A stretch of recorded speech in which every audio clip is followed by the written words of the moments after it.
This is Laura Vanderkam. I'm a mother of 5, an author, journalist, and speaker.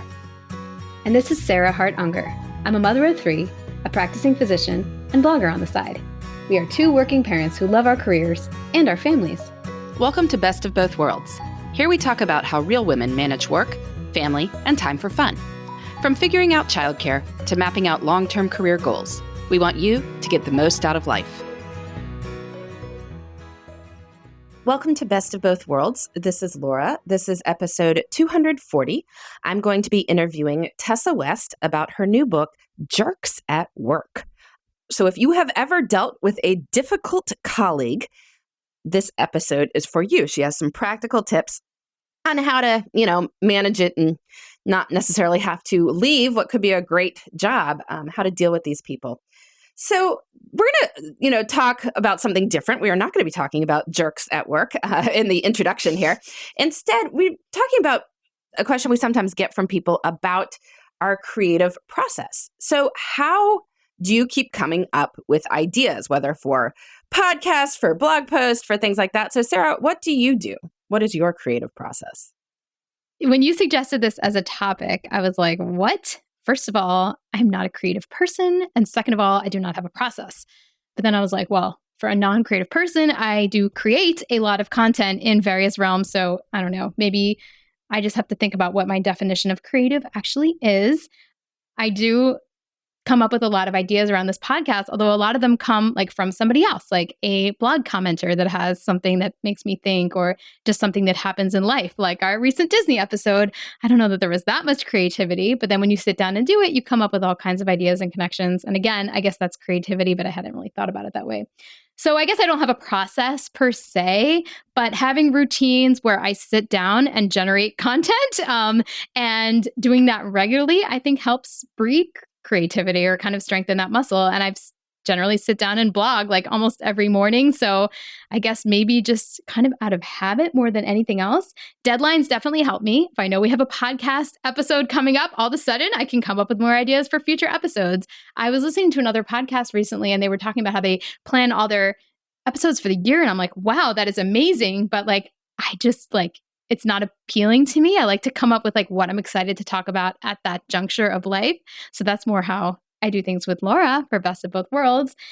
And then finally, I'll say I am a proponent of the just not trying to be perfect. I mean, that is why I'm comfortable posting a blog post with basically 0 editing and have about a 20 to 25 minute timeline where I churn those out, because I feel like I've shared a lot of cool things. And if I were to take the time to make a perfect post every week or something, A, I don't think that would be as fun. And B, I just don't think I would be able to share as much. So I'm a proponent over just bad first draft, and then maybe just share it with the world if it's just a blog and it's a low stakes kind of a publication. Yeah, definitely more work leads to better work. I think for most people, a volume strategy is the way to go. The more you create, the more ideas you come up with, partly because you have more time that you're sitting there thinking about ideas.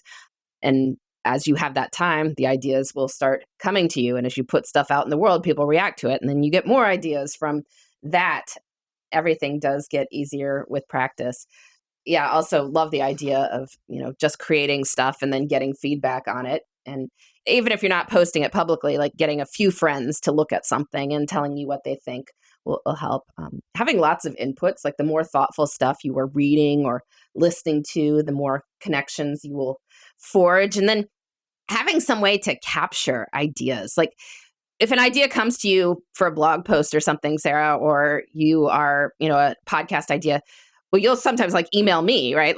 Just shoot off an email. And same thing here. I'll shoot off an email, or I'll email myself. I've emailed myself all kinds of ideas so that you can capture those. And then, when you have a time you're sitting down to plan out stuff, you can do. And talking to other people, collaborating, good ideas come from working on that. You're collaborating with people on some research projects, aren't you? Yeah. I collaborate with people all day long. Yeah. My life is a collaboration. Yeah. So there you go. Yeah. The more people you talk to about your projects, the more stuff you come up with. And you can, create groups to workshop each other's stuff, even if you are not. And hopefully those people will be wonderful and they are not jerks at work, which is what we're going to be talking about in the main section of this. So I'm going to be interviewing Tessa West here about her book, Jerks at Work, and she's going to tell us how we can deal with them. Well, I am so excited to welcome Tessa West to the program. Tessa, can you tell our listeners a little bit about yourself? Yeah, thank you so much for having me. So I'm a social psychology professor at New York University. And basically what that means is I study how everyday people interact with each other, negotiate, handle tough problems, deal with anxiety and these sorts of things. And, that's what I do for most of my job. But I also do a lot of work consulting and helping people who are dealing with difficult problems at work. Everything from brand new employees to bosses who've been doing this for 30 years plus. Wonderful. And your brand new book is called Jerks at Work. So we saw that title and we're like, not that any of us have ever had to deal with such things. But what drew you to this topic? I enjoyed the story in your book about actually rearranging your schedule once so you didn't have to run into a particular jerk in the bathroom. Yeah, I think jerks are these kind of funny people that, at least the jerks I'm talking about in my book, are really just the sort of low level daily people that we have conflict with, that they don't do anything that's bad enough that we can usually complain about them to human resources or, take any formal action against them. But their behaviors make us miserable at work. And it's actually that low level conflict that stresses us out and really contributes to, health problems and psychological stress. And we end up taking a lot of it home with us and taking it out on our kids and our spouses. So I wanted to write a book that just gets at this daily conflict that we have. And from my perspective, I think we've all dealt with jerks at work. We all have the potential to even be one under the right circumstances. So it could be useful to just learn some kind of take-home strategies of what to do. Yeah, and your book is divided into kind of a taxonomy of the various jerks that one might encounter. I wonder if you could just, walk us through a few of these, just a sentence or so about them, so we know what we might be looking for as we are on our safari trying to find the on various your journey jerks to label your jerks. Yes, yeah, so exactly. I talk about 7 different types in this book, and I'll just give you kind of a brief thing about each one. So the first is the kiss up, kick downer. So this is that person who your boss loves. They're very successful at work, but they torture you and everyone at the same level as you or even beneath them without ever getting caught. The next is the credit stealer. So this is that person who takes credit for all of your hard work and your good ideas. And the next is the bulldozer, the person who manages to just always have their voice heard. They talk over people. If they don't like an outcome of a group decision, they go behind the scenes to talk to the boss or the boss's boss to get their way. Next, we have the free rider. So that's that person with all the charm in the world who just gets away with doing nothing. And it's super frustrating for those of us who are very conscientious at work. And then we have 3 different types of bosses. So the first is the micromanager. This is actually the most common type of boss. We're used to having bosses who pay attention to detail, but these folks are obsessed over every little detail, no matter how irrelevant it is. And they kind of do this to everybody and drive us crazy. And then we have the neglectful boss, who's kind of on the opposite end of that continuum. So they tend to just be overworked and overburdened. Sometimes they panic and they show up and they micromanage you at the last moment just to feel like they can get some control back. But most of the time, they're just nowhere to be found. And then lastly, the gaslighter. So this is that very difficult type of person who lies with the intent of deceiving on a grand scale. And they cut you off socially and they make it very hard for you to kind of challenge their perspective. They create a completely alternative reality for you at work. Yeah, so it sounds like I'm getting tense just listening to this. Actually. It's like triggering, right? I know. But we're going to talk through some strategies for how to deal with a few of these. So I wanted to start with the credit stealer. So, lots of people have been in a work environment where somebody else is taking the credit for the work we do. And obviously this can be very demoralizing. So what do you recommend people do in this situation? It's a really hard question to answer. I think, when we think about credit stealing, there's a lot of things that contribute to it that we need to understand to figure out what the solutions should be. So the first is, if you're in a group where credit stealing is happening or it's happening to you, is there a system accountability where everyone just kind of knows who contributed what? And the best way to create that system is to write it down immediately after you have a meeting, have this kind of rotating role of notes taking to get everyone on the same page. The next important thing to do, and this is actually critical with remote work and hybrid work, is there's a lot of what we call invisible labor that's going on. People are doing jobs, and actually this disproportionately affects women. They're doing work that goes unseen that your boss, your coworkers might not even know about. The only person who knows you're doing it is your credit stealer. And so when you don't actually tell anyone you're doing this work, it's easy to steal credit for something that you were never going to get credit for in the first place. And then I think kind of another step, and this is more of an offensive strategy, is learning how to be heard at work, learning how to have voice. And you need to have that going into the meeting so that credit stealers are just less likely to actually get away with it. And actually, the best way to have voice at work is to develop social connections, to be well networked, to know what strategies work in a room with a certain type of leadership. What is the kind of most persuasive strategies that certain leaders like to hear from people? If they don't like abrasive strategies, don't do those things. And really also kind of know insider tricks, like when are the best times to actually hold these meetings, when leaders are going to be the most open to hearing from you. So you can kind of learn these strategies of being seen as a leader, having voice going into the meeting, so that if someone tries to steal credit for you, it just kind of bounces off of you, because you automatically soak it up like a sponge. People just automatically attach your idea to you instead of you having to fight to keep it the entire time. Yeah, very important.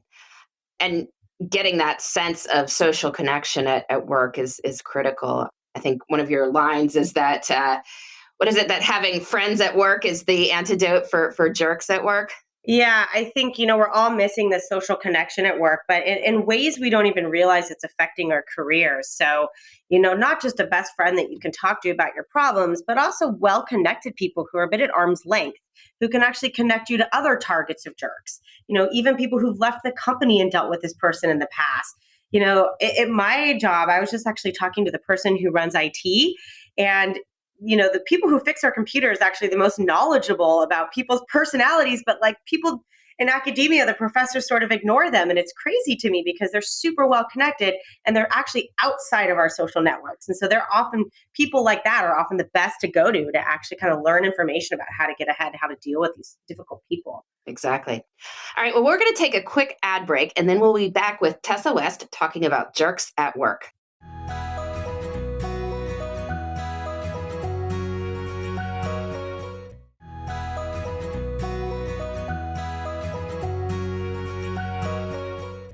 So I am back with Tessa West, who is talking about her brand new book, Jerks at Work, and how we can deal with difficult people in the professional environment. We were just talking about credit stealers and how to deal with them. How about the free riders? I think a lot of our listeners have encountered, we're all diligent sorts here. We've done a lot of extra work over the years. So the free rider is a common problem, right? It's absolutely common. And in fact, there's some great new social science research showing that this problem's really gotten out of control in the era of remote work. And even if you confront a free rider, and this will kind of get into the strategies of what you do, even if you confront them with hard evidence of their free riding and proof that everyone in the group thinks they've done it, they will just deny it till the day they die. It's very hard to get people to actually even kind of fess up to this type of behavior. And, honestly, these folks are really smart. They tend to target teams that are full of conscientious team players who are actually willing to pick up the slack for them, and sometimes pick up the slack so well that they actually do better than teams that don't have free riders, so they can actually kind of accidentally benefit from them. And if there's any kind of collective rewarding involved with the team, they'll also take advantage of those teams because they're going to benefit no matter what they do. The team as a collective is going to get rewarded. And I'd say on top of that, we're usually dealing with charismatic, fun people that everybody actually likes. And so, if these people had terrible personalities, I think we'd kick them out of our groups really early, but they're fun and they have gossip and they can get the best dinner reservations and we actually enjoy their company. And so they get away with slacking off and then doing the veneer of work, like, doing the group presentation after everyone's been working on it for 30 days that just kind of looks like they're contributing, but in reality, they just spent 5 minutes doing it. So what do we do about these people? You had a suggestion about fairness checks, which I thought was a great idea for how we could sort of structure teamwork in general. That's right. I mean, I think it feels weird sometimes to lay a bunch of rules down on your teams, especially if you like each other, you get along well, all these kinds of things seem to be going well. But fairness checks are very easy to do and you can do them multiple times throughout the group. What I like to do is ask kind of two sets of questions. The first is, what did everybody agree to do at the beginning of the group meeting? What work has everybody agreed to do? And then instead of asking them if anyone's free writing, what you do instead is ask people if they did any work they didn't agree to do ahead of time. Because what free writers do is they're pretty good at kind of breaking up their work and spreading it equally across multiple people so no one person feels the load. But if you're a boss or a manager or a team leader, what you'll see is over time there'll be a pattern where everyone's kind of picking up a little bit of extra work, and you're able to get this information out without asking people to kind of tell on each other. It's just the discrepancy between what you agreed to do and what you actually ended up doing that can really help fish that out.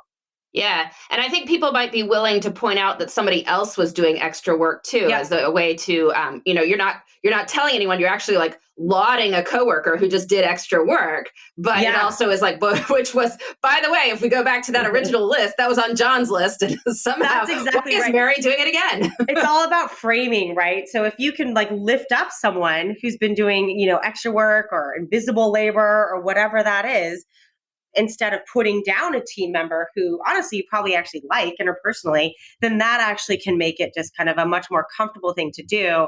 And then I think the other thing is just resist the temptation to actually confront them and tell them that you caught them because they're already disengaged. Now you're just adding shame to the mix. They're going to really disengage. And you actually want to bring them back in by reminding them what you missed in the first place about them and kind of what can we do to get us all on the same page again.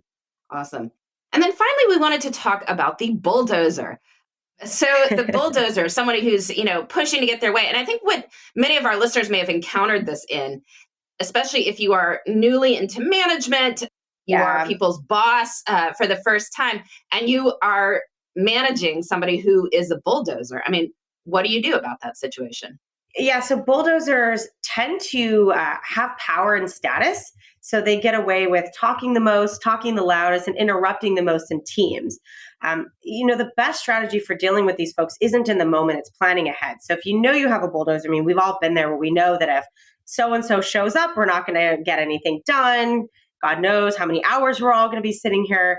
You have to plan ahead of sort of who's going to be in charge of not interrupting or shutting down the bulldozer, but calling on others to be heard. So what you really need is someone to say, okay, we've heard from John, we haven't heard from, Laura or Maria or whoever else to kind of lift up the voices of others.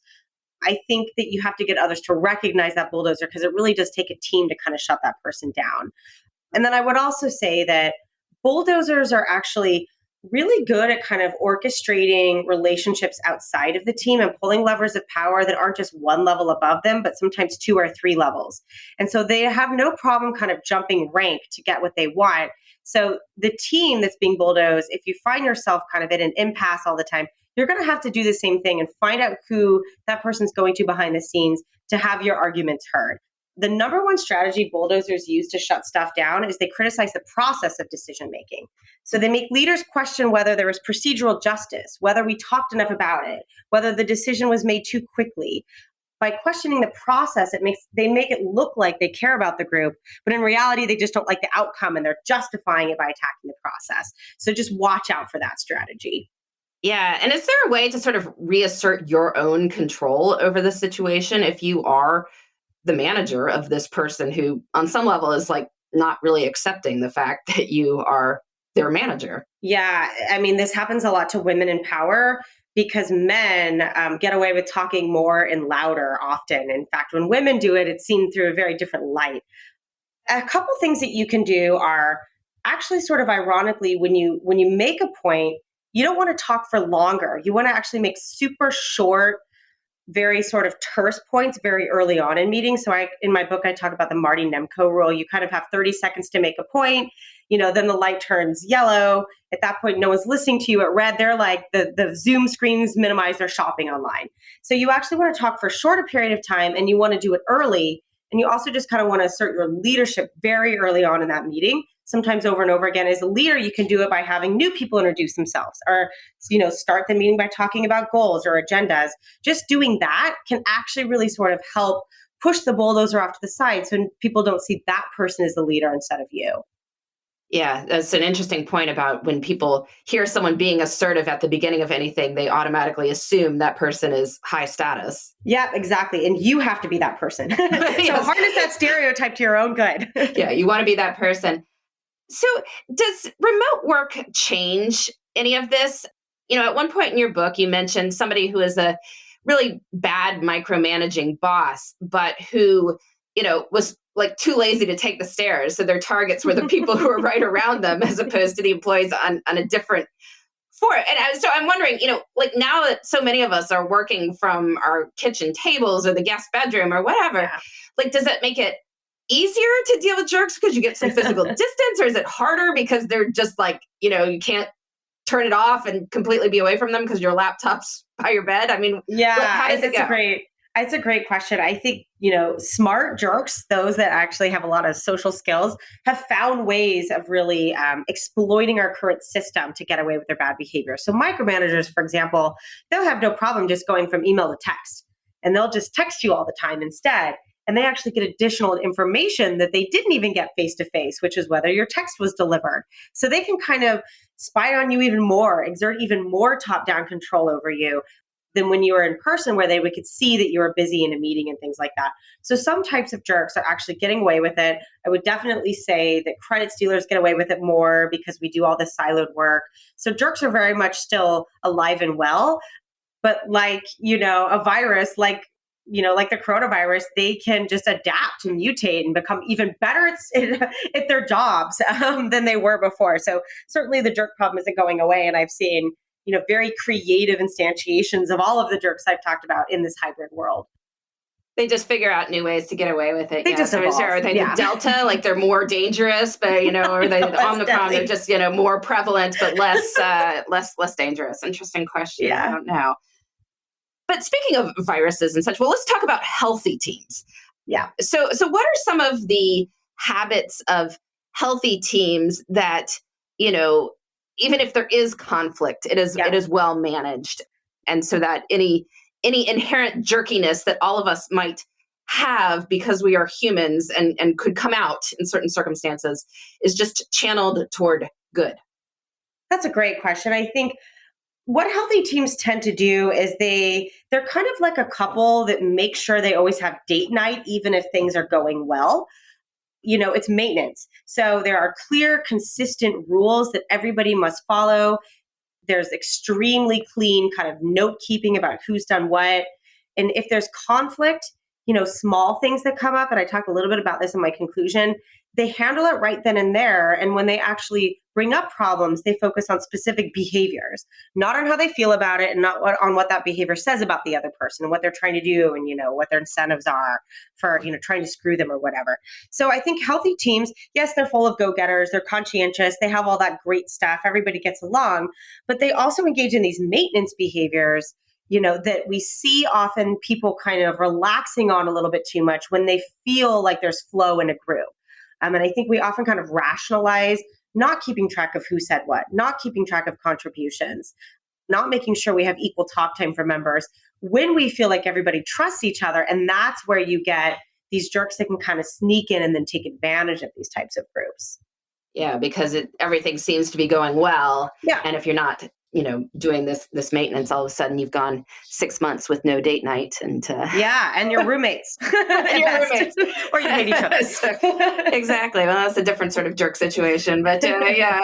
So Tessa, we always end with a love of the week, which is something that we are enjoying these days, and that is making our life good. So I can go first because it allows us to you to think about it. I'm really enjoying that my kids are using their pogo sticks. So it turns out that it can be done on your driveway. So you're not like it's not like a bike, so you're going off, and have to worry about traffic or anything like that. You're on your driveway. It also burns a ton of energy. And there's a very straightforward sense of competition. And, because if somebody got 10 without falling off, then somebody else has to get 12. And so then you're practicing and getting up to 34, 50. I don't know. Apparently there's a world record of like 200,000 jumps on a pogo stick. I don't think we'll I think my get there, kid actually has our world record book. I know what you're talking about. It's like, could I get that one? Could I get one? Will you count for me? I'm like, well, probably not to 200,000, but we'll see. How about you? That's great. I love that my kid, who's 8, has decided that playing basketball at the park is more interesting than watching Mr. Beast on YouTube or playing Minecraft. this is the first time in like 2.5 years where playing outside has actually been kind of more appealing than playing on his iPad. It's normally like I have to bribe him. So, last weekend in New York, it was beautiful. He played for 8 hours outside and it felt like a miracle. That is. So I'm going to embrace it while I have it. Well, it's just enough people are now at the park that it's like you can get a good game going. Yeah, and it's kind of like an 80s childhood. It reminded me of a little my childhood where just everyone's at the park. They're just, anyone can join the basketball. It's super nice and it's social. And yeah, that's what I'm doing. That's wonderful. Well, that's when human interaction goes well, as opposed I know. to... I'm like, look, you guys actually like eye contact. You forgot, but you do. It goes toxic as it can. Well, Tessa, thanks so much for joining us. Where can our listeners find you? You can go to my website, tessawestauthor.com. I have a list of retailers there. I also have all my Jerk at Work quizzes that you can take and get immediate feedback of where you fall in these different categories, as well as are you an effective ally? So that can be a fun one to take as well. That's exactly. And hopefully we won't all find out that we are the jerks at work, though occasionally we probably are. All right. Well, Tessa, thanks so much for joining us. Thank you. Well, that was amazing. Lots of practical tips there. Our question, and it's another sort of work-related one, this comes from a science professor at a research university who runs a big lab full of students who are working toward their PhD, postdoc, fellows, and research scientists.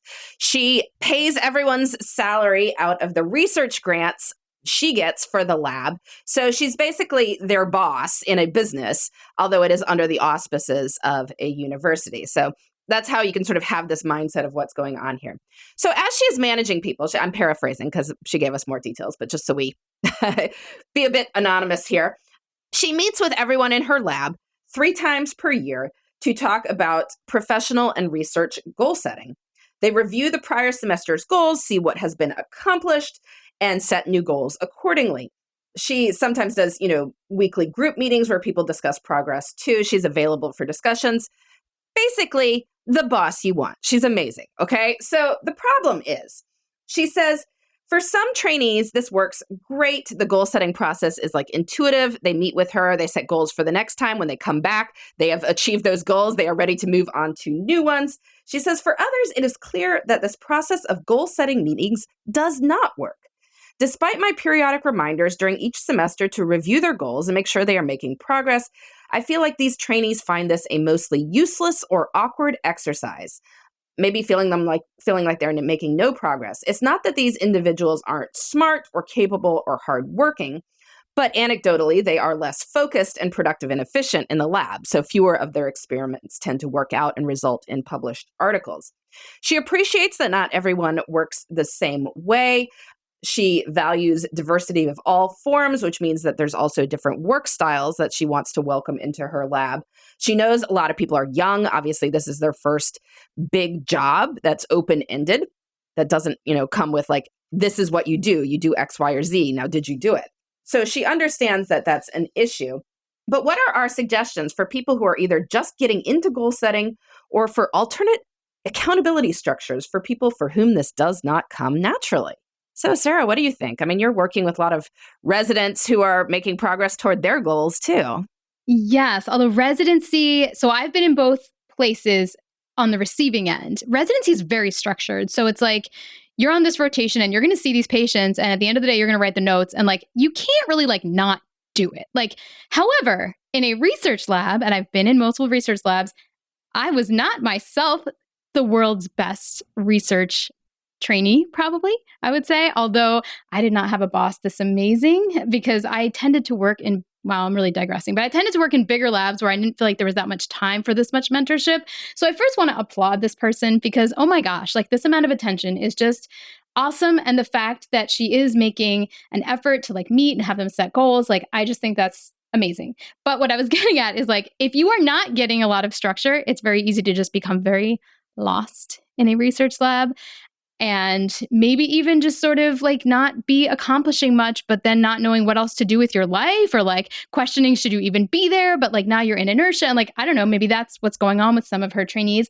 I also found myself thinking about Gretchen Rubin's 4 tendencies big time, because this person sounds like maybe she's an upholder and she's acknowledging that she realizes that some of her trainees are not upholders. And she probably does need to think about, well, Maybe some of them really are going to respond more to outer accountability. Not let's meet to review your goals, but like we're setting goals together and I would like you to deliver XYZ product to me, even if it's a report on how you're doing on said goals, like XYZ outcome by X date. Some people are going to respond much more to that very concrete expectation, like turn this more nebulous, hey, write a paper into like step 1, step 2, step 3, step 4. So that's one idea that I have.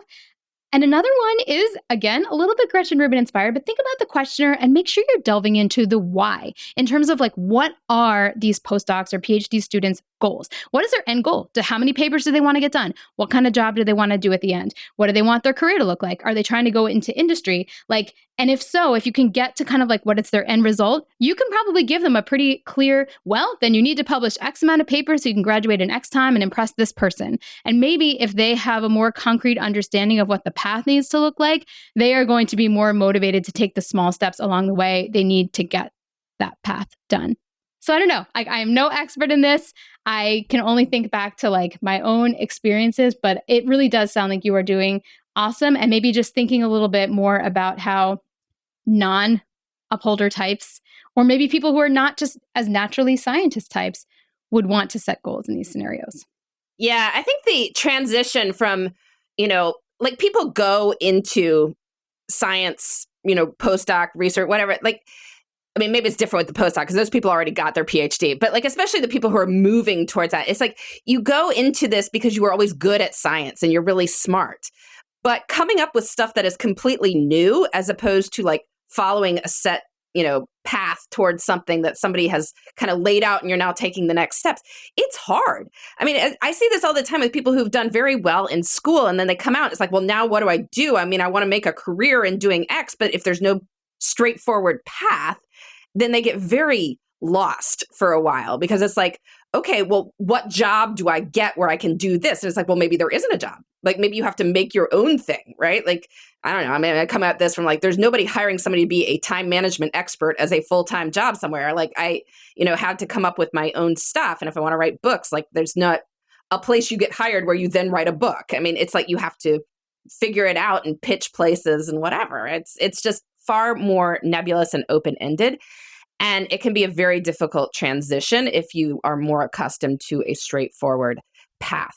I'm not saying, you don't have to be a genius to make that leap. It's just a different, mode of thought. And so some of this awkwardness for people may be the difficulty with that transition. But, some people really do like more straightforward stuff. I mean, they feel more sure with it. And if that is the case, I do wonder if, you can steer your more self-motivated people toward the broad open world of we think there's stuff there and you're going to go find it. And your less self-motivated people toward the more workhorse research of your lab. Like you are 95% sure there's something there that you just have to, redo what somebody else did with a different twist on it. And now you're going to come up with results from that. And odds are, like, it's not going to be a breakthrough paper, but it could be published because it's a new, reasonable result. And so you might be able to steer them toward that sort of work, at least until they get their sea legs and see the exact process of having done this new research, produced a paper, and go from there. So that's just an idea you might do. All right. Well, this has been Best of Both Worlds. I've been talking with Tessa West about her book, Jerks at Work. We've also been talking about creative process. And then obviously in the question about, how people can learn to set goals or figure out ways that goal setting works for them. And we will be back next week with more on making work and life fit together. Thanks for listening. You can find me, Sarah, at theshoebox.com or at @the_shoebox on Instagram. And you can find me, Laura, at lauravanderkam.com. This has been the Best of Both Worlds podcast. Please join us next time for more on making work and life work together.